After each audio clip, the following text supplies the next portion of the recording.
Welcome, I'm your host, Jules De Vitto, and you're listening to the Highly Sensitive Human Podcast, the show that offers an insight into the world of the highly sensitive person and helps those who identify with the traits of high sensitivity to feel more empowered and resilient without denying their authentic gifts.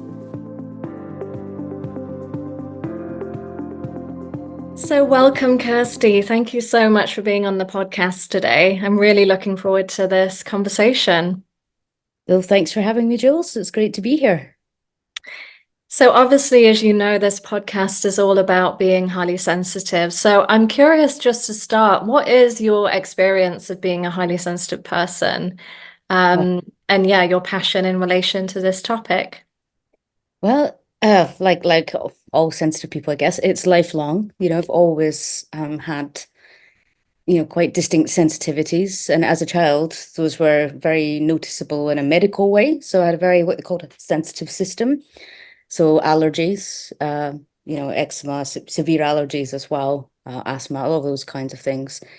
I was a very emotional child, very quick to tears, very focused on getting everything 100% right all the time. Had to be an A plus, like a real Lisa Simpson, if you like. And I have wondered if, whether it was intentional or not, but if it is Lisa Simpson, a highly sensitive person. But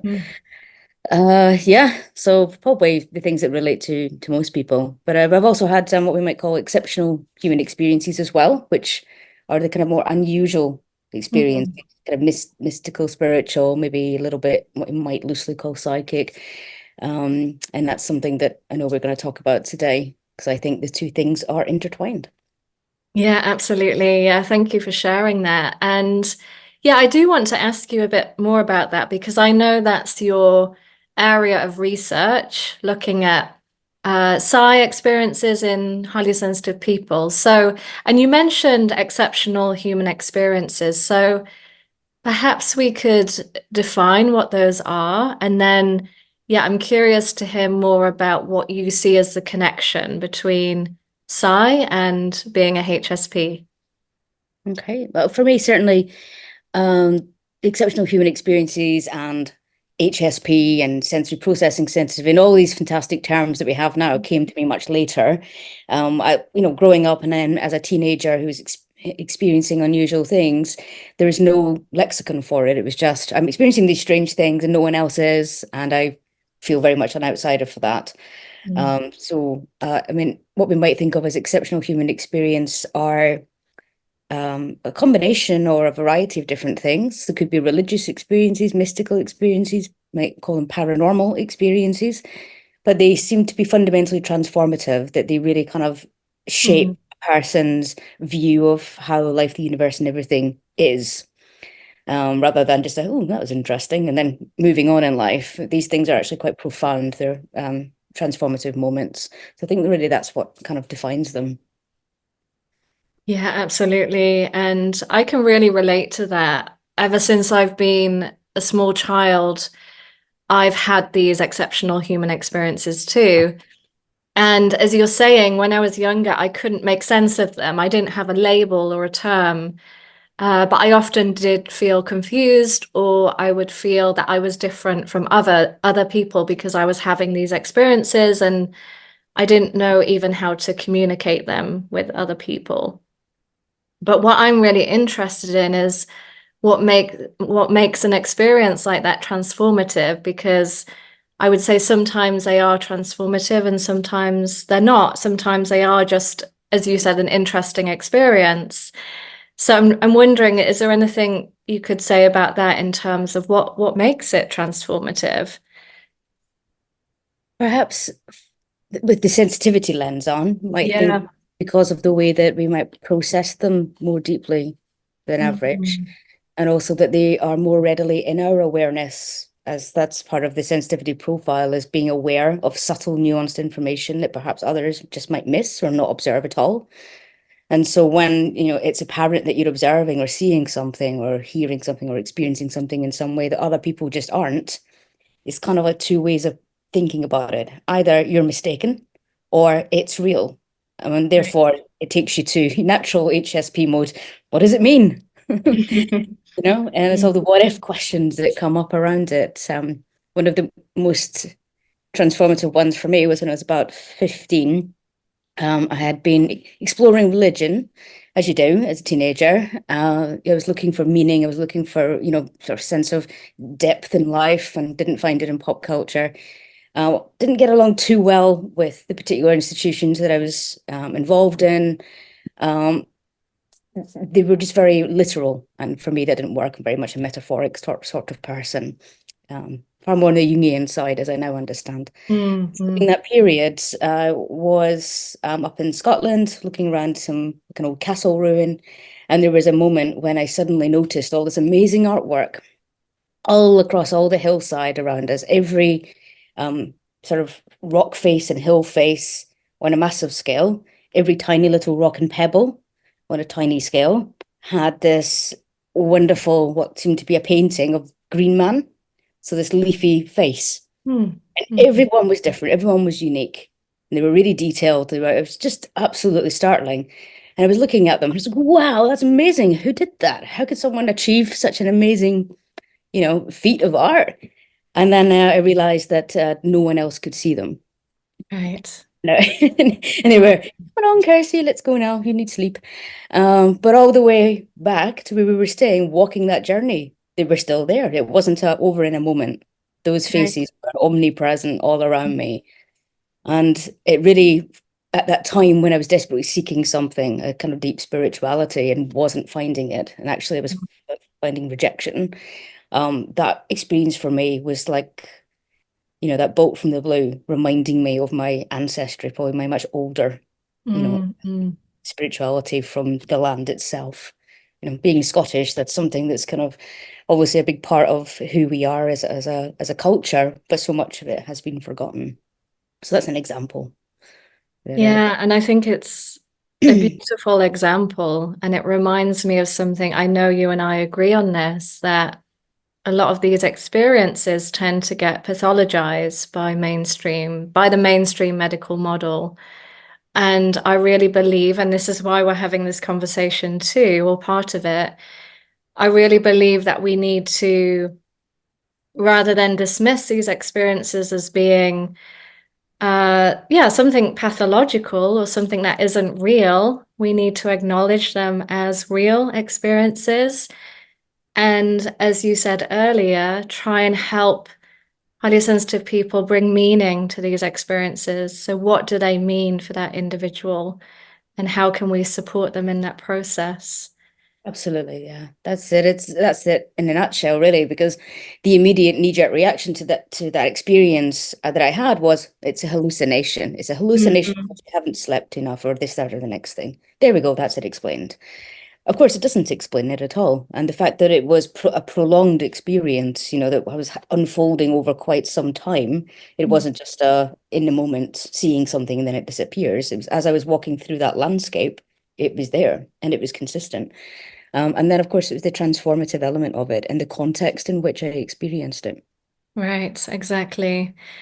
And so, just tying that in then to being a highly sensitive person, I know you're researching this. So, what currently is the evidence between being a HSP and, yeah, these exceptional human experiences or even psi phenomena? What's the connection there?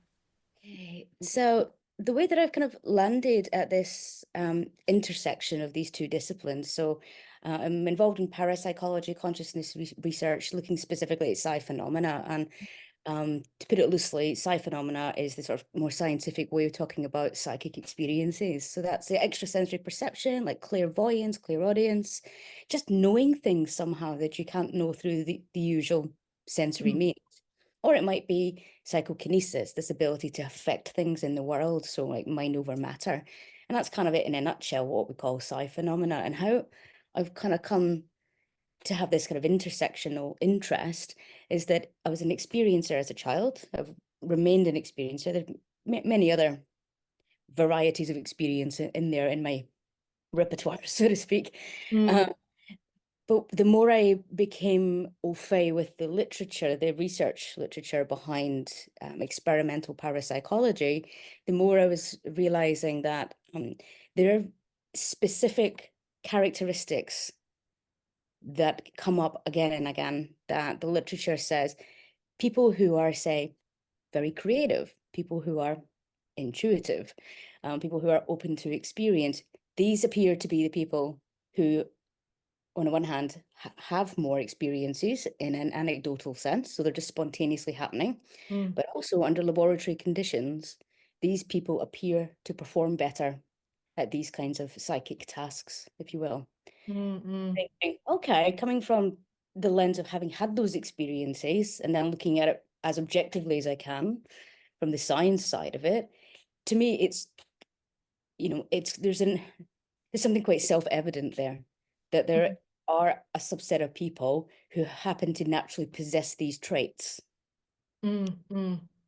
And therefore, it's maybe not a surprise that over the past decade, the HSP scale is being increasingly included in parapsychological Mm, experimental work. mm. So that's kind of where the intersection is. And it takes lots of different forms as well. Yeah. So they've got guess sort of way back when people were looking at things like sick building syndrome, and they were looking at can some people just kind of sense something not right in an atmosphere, whether it's Right. something to do with the overhead lighting, something to do with, the electrics in a building. And it turns out, of course, yes, actually, there is a subset of highly sensitive people whose systems seem to react to these kind of physical differences. Mm, mm. But in taking that further in parapsychology, there's a kind of a history of looking at the traits of an experiencer. So that goes all the way back to people who experience encounters with others, people Right, who maybe see UFOs or lights in the sky, people who seem to have spiritualist or mediumship experiences. And then people who are just reporting like what we call everyday psi, so like precognitive dreams, right. seem to fit this profile. Mm, And mm. to the point where more recently there have been some studies where researchers are taking groups of people. One group will be, scoring high on the HSP scale, and the other group don't score high on the HSP scale. And there's a marked difference in how those people perform on particular tasks. So Mm. in one study by Watt and Brandon up in Edinburgh, they took people to a repeatedly haunted location, and there were particular rooms that could be perceived as, more haunted, for lack of a better Right. expression. Hmm. And although this study doesn't in any way claim to prove hauntings, what it did find was that the HSP group sort of singled out these particular rooms and could tell the difference between levels of electromagnetic Mm. fields in those rooms. So they didn't know what it was they were feeling, they just could feel something in. Right, right. So the HSP group could, and the non-HSP group could not. Mm. Those kinds of findings are being found across a whole spectrum of phenomena, including another one that looked at electronic voice phenomena, so known as EVP. So something that ghost hunters like to do, where they just, have a tape recorder going, they ask a question, and they leave a gap on the tape recorder, and then they listen back to see if there's anything discernible in the static or in the Mm. ambient, yeah, in the ambient sort of noise. Big debate again. Can't say whether this phenomena is, quote, real in itself. However, a study by Williams and Blagrove, they looked at uh, taking samples of what would be considered possibly EVP, because they actually put a degraded human voice in there, Mm. just random noise, not Right. say random noise, but just kind of indiscernible noise. Mm, And again, the non-HSP group couldn't tell a difference, whereas the HSP group could correctly identify which pieces, which tracks actually did have remnants of human voice. mm, It's fascinating. You've got all these kind of little hints at something, and without necessarily having any particular belief point or ontological view of things, uh, mm, the data is still there, the evidence is there that there's something very special about this. awareness that HSP seem to have. Yeah, This, yeah. this ability to notice subtle differences, subtle information. And so some of us would think, well, we could take this further when we start looking at things like precognition, Mm, how people respond to dreams and dreaming material, and many other sorts of research areas that people are getting involved with now. And again, there's a lot of evidence just hinting, pointing in this direction that, yeah, perhaps that sensitivity transcends our material idea of the world, that perhaps information can be gleaned non-locally, beyond our understandings of time and space. You know, mm, mm, parapsychological literature has been going on for decades and decades, and in a way, most would argue that, well, we have the data to say that the effects are there, even though they're laboratory controlled, um, conditions. People score much more higher than you would expect by chance in a guessing task when they're going to guess future target. So we have that, we know that, and now it's a case of how does it work? mm. That's what Right. again takes us to this intersectionality of, okay, what is it about the people? Mm-hmm. Not always, but just generally seem to do that bit better. Right, exactly. And it's interesting because that was going to be my next question. What have you noticed, or do you have an answer to that yet in terms of what is it about those highly sensitive people that enables them to pick up on these subtleties or tap into other ways of knowing? Have you got any research on that yet in terms of specifically what it is? Um, I think, that's the edge of the research. I Yeah. think, where we're going with it. I sort of have a feeling around it coming from the lens of an experiencer as well as looking through the literature. And I know that I'm not alone on this. There's a sense of the transliminality being a Mm, factor. And that is kind of a fancy way of saying um, how aware a person is of their kind of threshold between what is unknown and what is known. right. What is in their conscious awareness and what isn't. Mm, And so for some people who are maybe highly transliminal, say, it might be exactly that, that they just have much more in their awareness than the average person. And so hmm yeah, it's almost like all the little signs are maybe pointing towards that.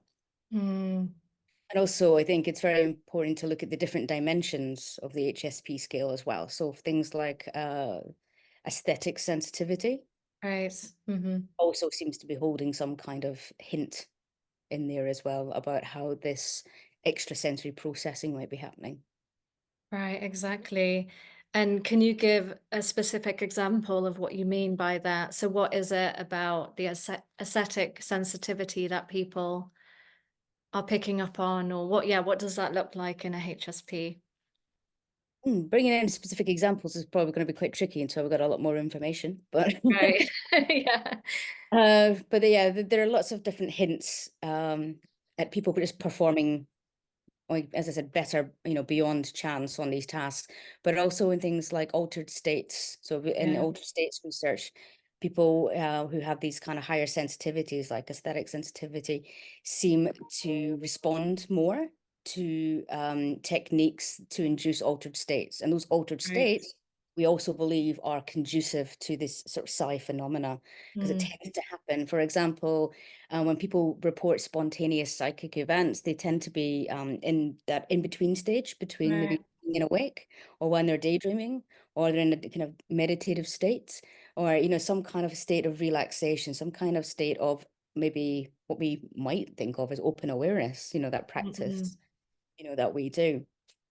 Um, and from looking at studies like flotation, for example, people who are HSP seem to get more out of it. So they are more quickly in that altered state and Mm-hmm. they have a deeper experience and they're more likely to have a mystical experience. They're more likely to have some kind of unity or expansive experience during that state than a non-sensitive Mm-mm. person. So again, it's this kind of all these things are pointing at this expansive or this more nuanced Mm. awareness. But I also think it's the meaning making, it's the meaning making element that wherein most psi studies, um, participants are, put into a relaxed state. They're asked to sort of think about maybe a future target. This could be a video clip or an image, Mm, for example. And then afterwards, they're shown a few possibilities, and then they have to kind of guess which one's going to be the future target, sort of mm, thing. And whereas in general, overall, the literature says yes, people can guess above chance expectation. Um, where people kind of try to put like an analytical overlay on, they try to make things fit in a logic. mm, It doesn't work so well. But where people go with a more intuitive felt similarity, it does. mm, mm, So if a person was saying, I'm getting a sense of, oh, it's a bear, it's definitely a bear. There we go. And there's a cat in that picture. So I'm going to go with that because it's cat's built like a bear. It's probably not going to be right. They're trying to kind of force this right, logic. right. Yeah. But if the person was saying, it's a bear. It's a bear. It's a really cuddly bear. It's really friendly. It makes me feel really at home, and it's a buddy. And then they're Mm, presented with a picture or a clip that has that sentiment, that has that sense of companionship, of buddiness, of animal friendship, that kind of thing. Then mm, it seems like there's something in that it's that intuitive approach. They're more likely to get it right than right, people. right. And again, with the HSP, there seems to be this enhanced intuitive system, this faster way of Mm, working. mm, mm. It's so fascinating, and I have so many questions bubbling up as you're talking. And Mhm. I'm also thinking about Ian McGilchrist's Mhm. work in terms of the right and left hemispheres of the brain. I'm sure some listeners will be familiar with his work, and the sense that we're living in a world that is so dominated by this linear, rational way of thinking. And yet, what you're speaking to is how HSPs have this ability to tap into intuitive ways of knowing and organizing information that is non-linear, and just how much we need that Mhm. way of processing and being in the world as well. Um, which kind of brings me to my next question, because I'm wondering why you think this work is so important. I believe it's really important, and I have many reasons I could share, but I'm curious for you, yeah, what feels so important about this research and understanding why this is happening? I think because if we can understand this vantage side better, Right. it empowers the sensitive people to step forward in leadership roles. It empowers them to follow those aspirations and step away from a social context that tends to rubbish them and tends to say, Mm, no, you didn't dream that, or, hmm. don't see these things. People think you're that you're a bit woo-woo or flaky or whatever, all the insults I'm sure we've all had Yeah, just for being bold enough to share something. It's important because it's truly empowering. Um, I think that it's a both and rather than an either or situation. right. Sensitive Mm, people kind of brought me into sensitivity from a well-being perspective to then bring it together with the parapsychology side. And that's because I've worked for a long time with very anxious people. And what I noticed with the anxious people that I work with and that tend to be drawn to me is that it's their resting state of being. It's not anxiety necessarily about a particular event or a particular thing or a phobia. It's just this resting state of being. I'm constantly told, and I'm certainly one of them, that that's a problem that needs to be fixed, that right. is pathologized. So Mm, I sort of created this new approach that sort of worked for me, wanted to share it with others, of asking those kind of what if questions mm, that anxious people ask, but turn them around. So it's like, oh, what if they don't like me? What if I don't fit in? What if I make a mistake, etc. It's like, see that as one side of the spectrum. And it's like, well, if we're going to honor that as possible, let's go all the way to the other side and say, what if I make a great suggestion? What if I'm part mm, of a chain that really, facilitates real change? What if I discover this job isn't for me, but it's the stepping stone into something even better and so mhm, on. And when we can start to work in that more kind of transformative way of actually, rather than trying to manage, say, anxiety, we actually try to transform the raw emotional, mental, physical energy into being creative and into what we actually do want in life. mhm, It's the same with the psi side of it, I think, because where you have this capacity for being anxious, it's part and parcel of the same capacity Mm, for being aware of that extra information. mm, When your whole system um, is has this depth of thinking and feeling, which everybody sort of tends to focus on the challenges of this, like right. I'm worrying about everything, I'm overwhelmed by what other people feel, Mm, worry too much about the weight of the world, etc. But the flip side of that is, what if you have a corresponding height of potential to actually be the change in the world?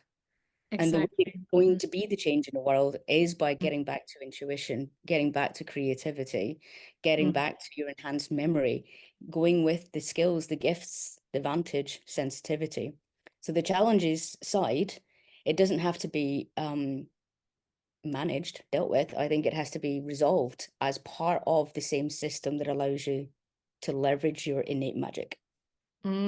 yeah, beautiful. Thank you for sharing. And it feels really empowering. And I think it's so important because, as you're alluding to, a lot of the research or a lot of the conversation around sensitivity seems to be focused on the struggles and the anxiety and the overwhelm that comes with being sensitive. But as you're saying, instead of trying to manage or overcome or get rid of that, you're talking about leveraging that and then tapping into the gifts and, as Exactly. you said, the vantage side of it, which I just think it's not spoken about enough.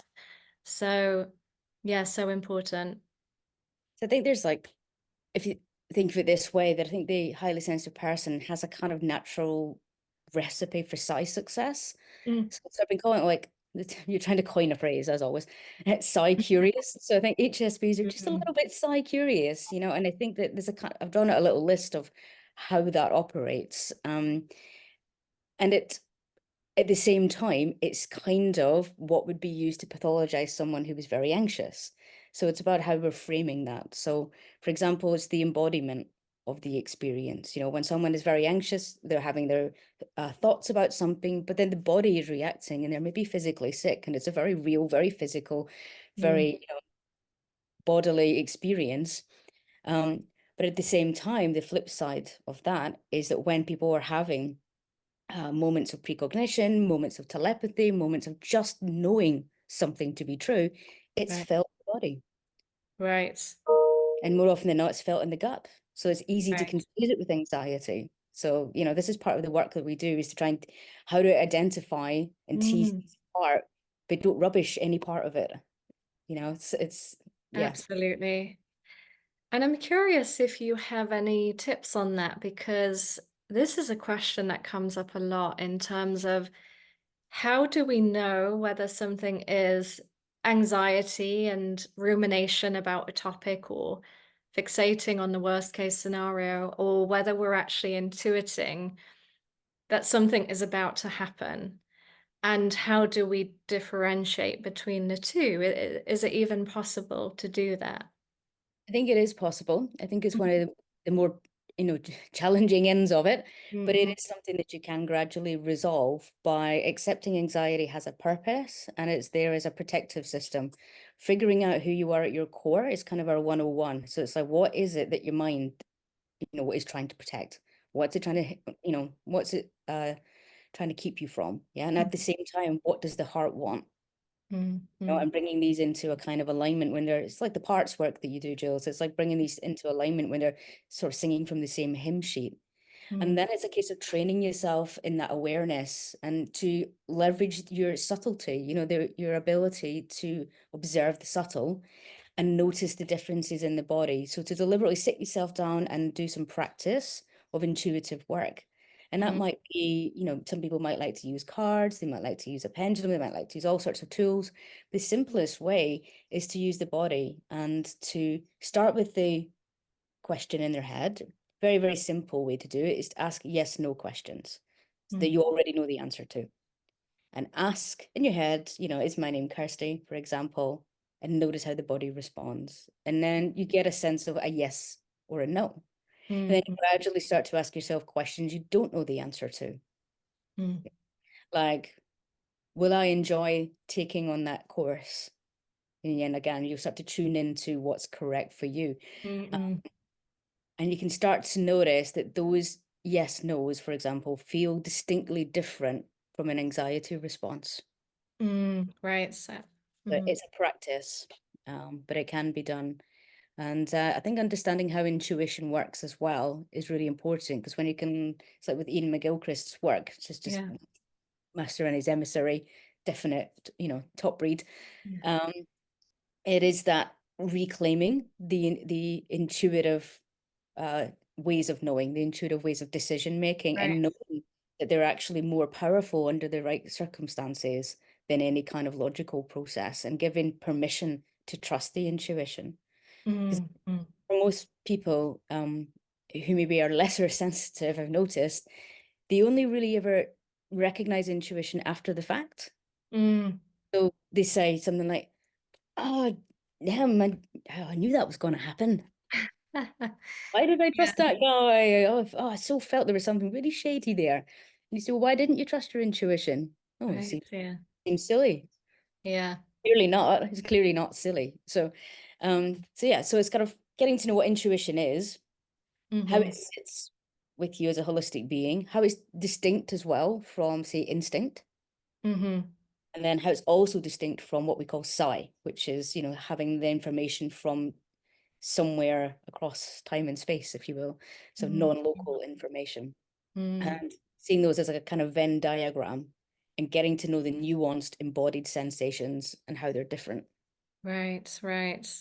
And it is very nuanced, isn't it? And as you're talking, I'm wondering if you could speak a bit more about your what if community and the courses you run, because I know that this is something you do help to empower and educate people and teach people about so they can cultivate these skills and ways of knowing. Thank you. Yeah, it is all based on the idea of, well, asking what if and Mm-mm. pointing that towards the leveraging side, the vantage sensitivity. But you do that by acknowledging the challenges. Yeah. So it's like that, like I said before, it's like the, well, what if I don't fit in? What if it's a mistake? What if that keeps you kind of in your discomfort zone of procrastination and perfectionism. So once you start leveraging your understanding of that as to why you have that system, we can start to support people to truly create the life they want. And that's when they really start stepping into things like intuition, creativity, empathy, enhanced memory, general brilliance of the HSP, the bits that Mm. get overlooked, the bits that get squashed, the bits that get, kind of rained upon by the pathologizing and the Mhm. discomfort around the challenges.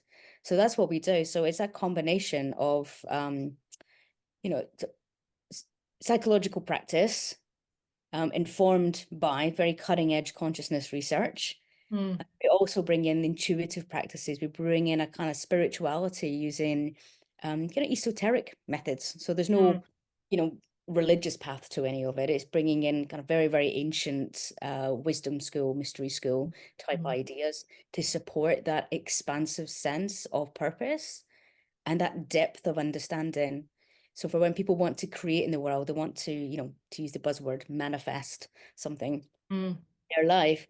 Um, an HSP would really need a practice that honors the depth of thinking and feeling.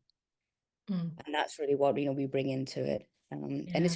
it's got a sense of humor, like that's the original book. And it's got like, I don't know, emojis and a little crab and all sorts of Brilliant. I love that. very Yeah. upbeat, Yeah. with a bit of a sense of humor. Because I feel that's important as well, that sometimes we get very serious about the Mm. trait. Um, and actually one of the ways to leverage it is to have fun, is to be playful, is to get back to being like that explorative, curious child. Right. Absolutely. And speaking of children, because obviously, as we know, the temperament of HSP, it's of sensitivity, it's something we're born with. So have you done much research or do you have much understanding on how this shows up in children as well?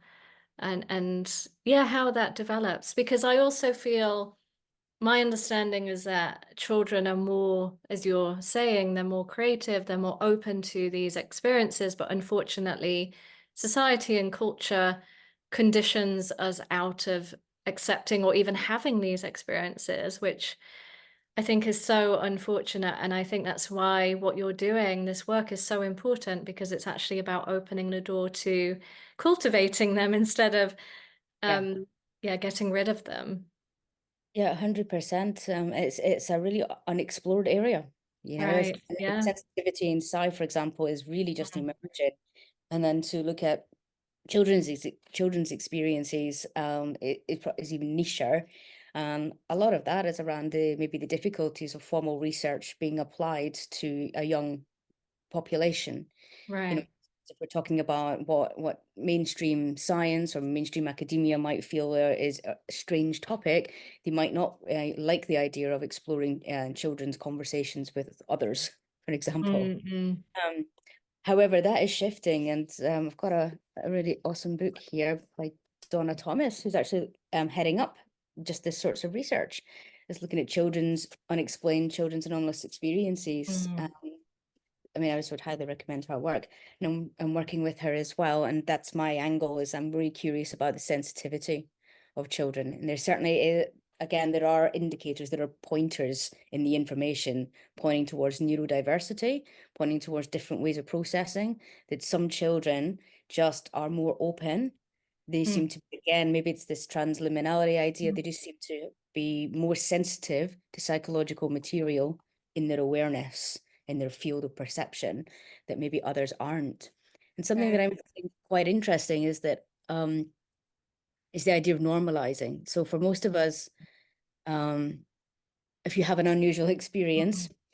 uh, it's not readily normalized unless other people in your family have those experiences, yeah, within your container or within your particular social group. Mm. And of course, sensitivity is an innate trait. Right. So I'm very interested to see how parent to child and Mm. grandparent to parent to child and so on, and how these kind of intergenerational conversations are had, Mm-mm. where people are experiencers, and if that relates particularly to the trait, um, and how we can support more children to come forward, to talk about these things without them being pathologized. Exactly. And it makes me wonder how many children or even adults are having these experiences, but because they're not normalized, they're simply just not talking about them and keeping them to themselves out of fear of being judged or pathologized.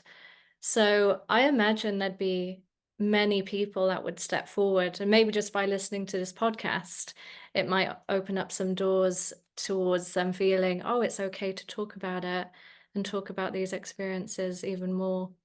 I think so. I think maybe part of the task, part of the mission here is about introducing language for people to use, so they can Mm. formalize again and they can talk about maybe why it's more normal for sensitive children and adults to kind of like slide around their states of consciousness more and be aware of it at the same time, to lucid dream, for example, or Right. to, just have this awareness of, they're in their imagination, but they're also here in the quote real world, etc. Mhm.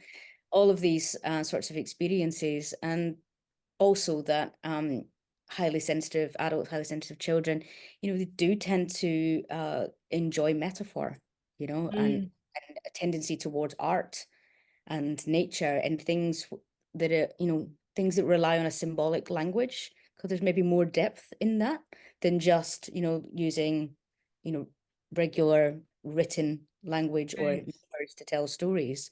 Mm. Like you said before, Jules, about HSPs generally being like the sages of the community. Mm. And when you've got those children, for example, who just seem wise beyond their years, it's a big part of that may be that they are not only experiencing more than most people, but they are also interpreting and creating meaning. They're actually building meaning out of this depth of symbolism. And that those kinds of conversations need to be cherished and nurtured and encouraged, Right. you know, Exactly. other than, oh, Kirsty, rein it in a bit, get to stay focused. Yeah. Exactly. I really agree. And I really hope there will be more space for these conversations. And as a former primary school teacher, I always was really curious with the children that I taught in terms of listening and paying attention and giving space to them exploring these non-ordinary experiences. So even I would teach mindfulness in the classroom, and they would come back to me with having these really vivid visual or auditory experiences. And I felt it was so important to give space to that and not for them to feel, oh, I can't talk about this. It's going to sound weird, or yeah, it's not the formal education that we should be talking about, that kind of thing. So yeah, it's so important. It really is. And it's about encouraging our young, sensitive people to be open, that that's a strength, and the strength is in sharing and in their Mhm. sensitivity. That, there's, I mean, there's a growing general interest in things like synchronicity, and things Yeah. like Jungian archetypes and Mhm. consciousness and all the associated sort of ideas around that. And those, of course, are sort of 20th century echoes of all the ancient mystery schools. And what do those ancient mystery schools teach? They teach you how to be sensitive. Right, exactly, That's just there. exactly. If you read it, that's what it tells you. It says, get down with nature, or let go of the Yeah, self, but dissolve your boundaries. They encourage memory, creativity, intuition, empathy, and so much more. And those are the vantage points of exactly. of the highly sensitive person. So, the world, I think, is shifting. It's shifting towards more inclusion, and people Hmm. generally becoming more aware of things like fairness. Mm. Um, and I do think that this is the time for HSPs to rise, and to support our children to become more sensitive, not less sensitive, because these are going to be the decision makers of the future. Exactly, exactly. And because it is this vantage that we have, that's why I feel, as HSPs, we are natural leaders and change makers and visionaries in, yeah, the current age that we live in. We're really needed to, as you're saying, to guide and lead others to tap into these skills and ways of knowing as well. Because I think we can all agree that the world we live in isn't functioning as we would like it to, and there is a lot of change that needs to happen. And I just wanted to add that, Dr. Elaine Aron is a Jungian, or she was a Jungian psychotherapist or psychologist, and she's always spoken to this as well, that she talks about how HSPs are more likely to tap into altered or expansive states of consciousness. We have a thinner boundary between the conscious, unconscious, and collective unconscious. But what I find interesting is that I believe Elaine Aron wanted the temperament to be acknowledged by the mainstream scientific paradigm. So she kind of moved away from talking about everything we're talking about Yeah, today. of And then course. I feel like there's a need to come back into that direction. And Completely, yeah, completely, yeah, absolutely. And that's the nature of research, isn't it? That in a way right. you have to, if you want to be heard, you got to use the common parlance, and Mm, it's doing so, and then gradually helping to change or add to that lexicon. And I feel like that's thanks to Elaine, and thanks right. to the many giants whose shoulders we stand on. Mm, That's our mission now. I think, I feel, mm. I know it. I'm just going to say, but I'm sure that's my mission is, yeah, to host Yeah, this community for people. Yeah, to, as I said, to acknowledge, to honor, and actually leverage the challenging side, and right. transmute that into growing their deep intuition and beyond that psi capacity side. Because Mhm.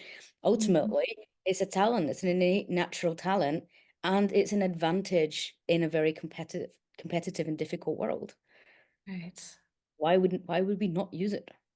Exactly, exactly. I really resonate with this. And even just talking about it, I feel a sense of, yeah, feeling quite empowered and excited about it because I can really, resonate with everything we've spoken about. And as I said at the beginning, ever since I was a child, I've had these kind of experiences, and one thing I've had a lot of is precognitive dreams. And I remember when I was younger, like talking about them and them just being dismissed. And so I never, until I became an adult and got into transpersonal psychology and everything I do now, I never felt encouraged to cultivate that gift. And I think, wow, what if back then, what if? What if Exactly. back then I had someone to say, Jules, this is an amazing gift you have, so let's find a way to, yeah, cultivate it. That's I it. could be predicting all kinds of things now as an Yeah. adult. Well, that's it. I mean, I've always been a natural trend predictor, and I've got a Right. history of success in that. And Mm-mm. um, yeah, and also stepping into leadership roles because it felt like the right thing to do. And and the difficulty of doing that, I eventually realized because of the self-doubt, because of the feeling of I don't really know what I'm doing, I'm going to be criticized, etc., that those were actually the reasons I needed to step forward. Right, right. Because true leadership, is born of people who are questioning themselves and questioning why they're there and are they doing the right thing. Right. If a path has already been, trodden by someone else before you, it's not leadership, right? It's following in footsteps that have already been made. And if those pathways don't serve a large collective of people, then maybe those people need to force those pathways. And so it's like it's a little gimmick that I like to use, but you get a piece of paper, card, anything at all, and you make up what we call a Mobius strip. And it's this idea of being both and. You don't have to be either or. It's not about, Mm. weaknesses and strengths. It's but actually all of it together. Right. You could put the challenges on one side, like the anxiety, the overwhelm, the burnout, the self-doubt, the imposter syndrome. It could go on forever. Yeah. And then on the other side, you could say, I am so highly creative. I've got this like really good memory for things. I really care about other people. I just know how to, light up a room. I just know what to do to make other people feel better, etc., etc., etc. And then, you get your sticky tape. You put one twist in the paper like this, and those two sides are actually now one. So you would trace, your finger around, and actually the two become one. And I think it's a really good way of holding something in your hands that shows you how real and how tangible it is Mm. to be both anxious and a leader, for example, to be both, Exactly. preoccupied by the negative what ifs and at the same time to actually be reaching into a potential future of what if in a positive sense. And that would be where you bring in the side, you bring in the, precognition, you bring in, your ability to affect the world, your mental interaction with, living systems, for example, healing, you might want to call it. Uh, yeah, manifesting, all of these things. So, yeah. Yeah, beautiful. And I love that example. And if anyone listening to the audio was wondering what you were holding up, you can jump over to YouTube and watch the video. So I just wanted to mention that. There's a nice image in the book of it. In fact, I've got a workbook here. It might be easier to find. I can send you it over. There it is. There we go. A Mobius strip with a little grubby guy. And I'll add the links to all of the books that you've showed today so everyone can access those easily in the show notes. So I like to ask this question to everyone who comes on the podcast. Do you have a favorite book or quote that you'd like to share today? It might be a book you've showed already or something else. Sure. Okay. I've always got lots of quotes. I'm always quoting people. A book I'd certainly like to recommend, other than the ones I've mentioned, would be Real Magic by Dean Radin. Brilliant book. Brilliant book, really accessible, really Mm. exciting read. I absolutely love Dean Radin's work, and he really will explain the whole kind of research field around psi Mhm. phenomena, and why it's real. Yeah. As for quotes, again, it's just this kind of like almost like call to action for people who are highly sensitive, Mm. but they can envision this other world. Yeah. And Mm. it's Harriet Tubman. She's an abolitionist from the Victorian era. And she says, every great dream begins with a dreamer. Always remember you have within you the strength, the patience and the passion to reach for the stars to change the world. Beautiful. I really love that. Thank you for sharing. I feel she was talking directly to highly sensitive people way back then in the 19th century.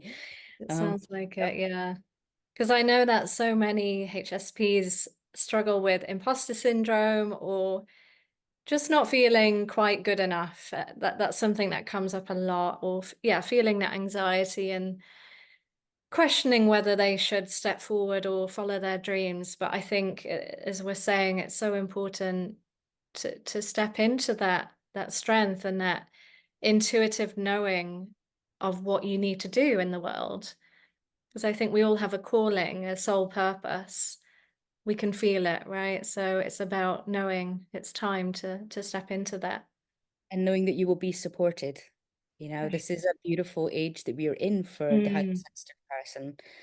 There are, Mm-mm. there are groups like yours, Jules, mine, and various other people's. We kind of have different almost styles, I guess, kind of house Right. styles, but we're all working together. This is quite a unique industry of mutuality and support, and Right. come and be part of it. Yeah, exactly. I think that's a great note to end on as well. And is there anywhere listeners can go to find out more about your community, the If crowd, and yeah, just everything you've spoken about today? Yeah, thank you. So if anyone is wondering, what if this is for me, Hmm. then just check out theifcrowd.com, and you can also find us on Instagram and the usual places. Beautiful. Thank you. And I will put those links in the show notes as well so you can find them easily. So thank you, Kirsty. Thank you again. It's been an amazing conversation, really inspiring. Thank you very much. And yeah, I'm say sigh for now.